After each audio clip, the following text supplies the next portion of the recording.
Então, dando continuidade à Política Nacional de Humanização, é importante a gente notar, lá no seu texto da lei, que a gente precisa depois dar uma lida nela de forma totalitária, ela vem com alguns conceitos. Esses conceitos são importantes para a gente saber o porquê dessa política. O porquê dessa política, né? Então, assim, como o próprio nome já diz, Política Nacional de Humanização. Eu preciso humanizar a minha assistência. Não precisa só o saber técnico. Agora eu preciso desmistificar aquela impressão ruim que ficou do Sistema Único de Saúde, né? Que ao adentrar em uma unidade eu vou ter filas exorbitantes, eu vou ter profissionais negligentes, eu vou ter profissionais mal-humorados, eu vou ter um ambiente sujo e mal cuidado, um ambiente não acolhedor. Então a Política Nacional de Humanização vem justamente quebrar isso. Ele vem tentar quebrar isso, induzindo a todo profissional que trabalha a se unir para mudar esse perfil que foi construído aí, infelizmente, ao longo da existência do Sistema Único de Saúde. Então o que é que eu vou fazer agora? Eu preciso saber de alguns termos. Então ele vem falando, como eu encerrei o nosso primeiro encontro aqui, falando do acolhimento. O que é esse acolhimento? É reconhecer o que o outro traz de legítimo e singular. O que é que ele necessita ali? Eu preciso acolher ele através de uma escuta, qualificada. Eu preciso ouvir esse usuário, quais são as suas demandas, quais são as suas necessidades, para daí então eu montar uma estratégia para ajudar a solucionar aqueles problemas dele. E isso tem que ser relatado justamente por quem está na base, para que isso chegue até os gestores, para ser justamente esses problemas, como eu disse, indutor de novas políticas até encontrarmos a qualidade total. Falando ainda, mais um conceito importante que essa política traz é a ambiência. O que é isso? Justamente é criar espaços saudáveis, acolhedores. É o que eu disse no início. Eu não tenho que chegar numa unidade básica de saúde, numa unidade de emergência, ou numa unidade especializada, ou no hospital, gerenciado pelo SUS, e encontrar paredes sujas, encontrar um ambiente pesado, encontrar um ambiente desorganizado. Não, eu preciso criar espaços saudáveis para que quando esse usuário procure o Sistema Único de Saúde, ele tenha um local acolhedor, um local onde respeite a privacidade, né? Onde propicie as mudanças no processo de trabalho, né? E que ali seja um local que ele sinta o prazer de ir, porque ao chegar na UBS do meu município, eu fui atendido de forma acolhedora, o ambiente foi satisfatório e os profissionais de saúde agiram com amor, com solidariedade, me acolheram de forma plena, entende? E mais um conceito é a gestão participativa e cogestão, que é justamente expressa, inclusive, criando os novos sujeitos no processo de análise de decisão, né? Ampliação das tarefas de gestão, não só o gestor dita as regras, não. Agora vamos descentralizar para ver qual é a necessidade de seu João e ouvir seu João, como é que a gente pode resolver, claro, de forma técnica, o seu problema. Entende? Então, o que é esse acolhimento que, com classificação de risco, que a gente vê nas unidades de emergência, né? Primeiramente, o que eu quero dizer a você é que não é um diagnóstico prévio, não. Como o próprio nome diz, eu vou acolher o paciente e, de acordo com o seu risco, de acordo com a sua vulnerabilidade, eu vou dar mais a ele se ele precisar. Entende? Então, por isso que tem lá a classificação do Ministério da Saúde, que uma classificação estabelecida por cores, né? E essas cores vão dizer o tempo de espera desse paciente. Vermelho, atendimento imediato, amarelo, verde e azul, né? Então estamos lidando com uma emergência, urgência, não urgência e atendimento ambulatorial. Essa é a sequência das cores. E o que é que vai fazer? O que é que esse acolhimento com classificação vai fazer? Ele vai ordenar o serviço de emergência, né? Vai ordenar o atendimento. Não necessariamente por ordem de chegada, que antes era feito assim. Não. Agora a gente precisa trabalhar a equidade, dar mais a quem mais precisa. Se um paciente chega com maior necessidade, ele será primeiramente atendido. Tranquilo? Segundo passo dessa política de acolhimento com classificação de risco é melhorar a condição de trabalho, né? Profissionais pela discussão da ambiência, como eu falei, e implantação do cuidado horizontalizado, aumentando com isso o que é a satisfação do usuário, né? Então, a partir do momento que eu atendo o paciente, priorizo ele para aquela determinada patologia,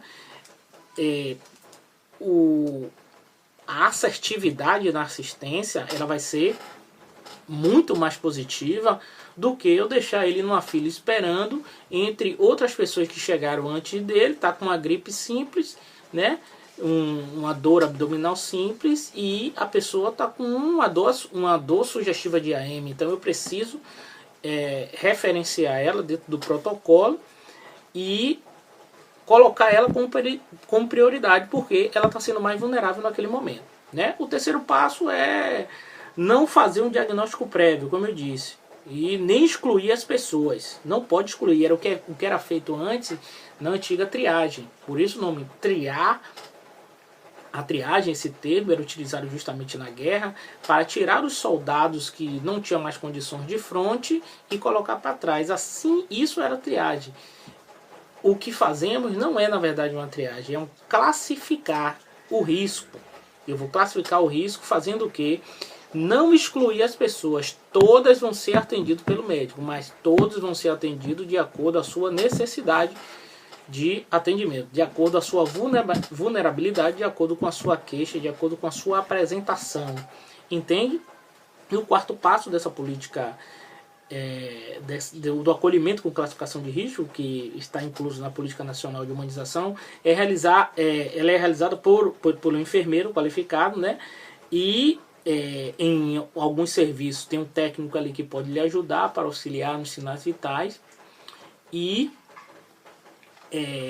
ter uma linha de atendimento é super importante neste momento, porque essa linha de atendimento vai dar o norte, vai dar o fluxograma do atendimento para esses pacientes que sejam mais vulneráveis, que tenham risco iminente.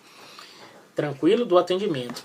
Essa Política Nacional de Humanização, como eu disse a vocês, ela vem trazendo diretrizes por eixos temáticos. Então, qual é a diretriz? Ela vai fazer uma diretriz para atenção básica, uma diretriz para urgência e emergência, atenção especializada e atenção hospitalar. Que vamos estudar na próxima aula o decreto 7508, que justamente a atenção básica, a urgência e emergência, atenção especializada e hospitalar é justamente a porta de entrada do usuário. Entendeu? Então, quando o usuário vem em busca do serviço público, do serviço único de saúde, ele vai estar necessariamente ali.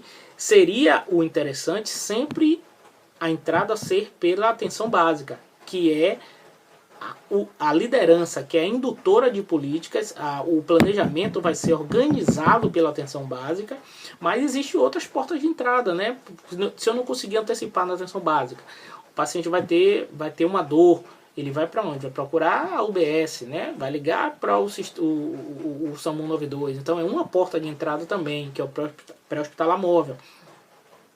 É uma porta de entrada também. Então essa Política Nacional de Humanização ela foi direcionada nos eixos temáticos. Então vamos ver quais são as diretrizes específicas para a atenção básica.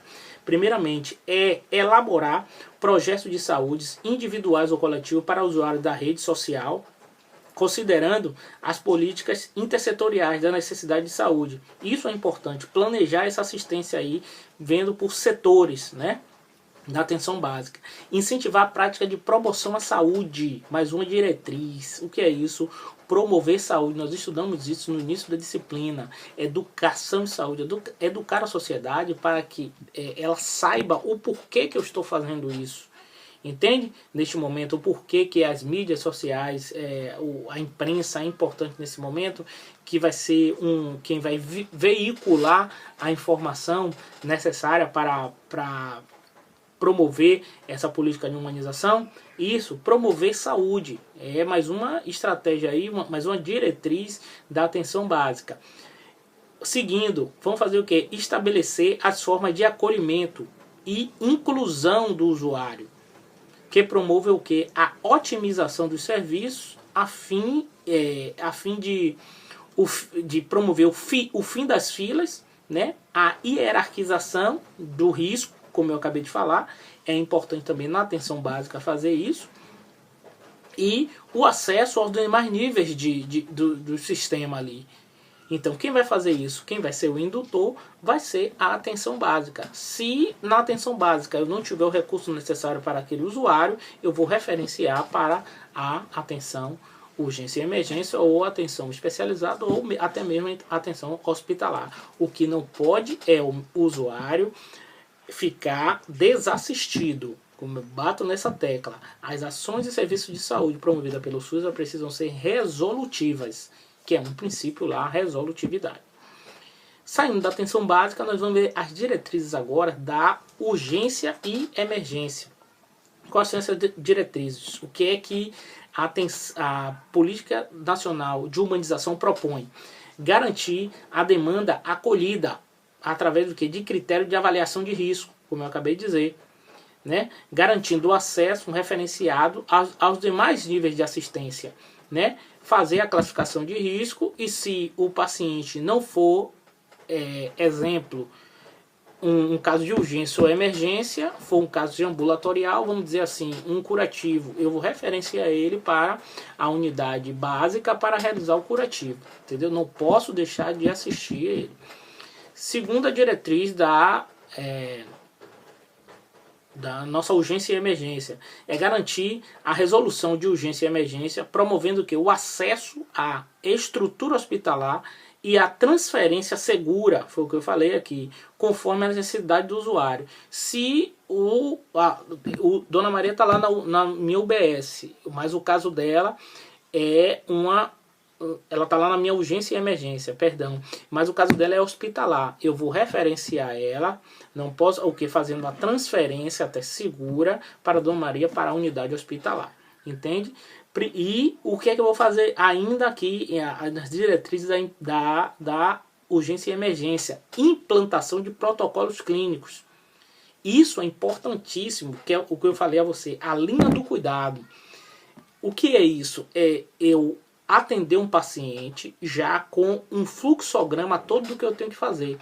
Exemplo típico que eu sempre gosto de dar, que é a minha linha de pesquisa. Dor torácica. O paciente está com uma dor torácica que é sugestiva de AM, eu tenho que ter um fluxograma, um protocolo já estabelecido para garantir uma assistência de qualidade, rápida, dinâmica e objetiva. Então,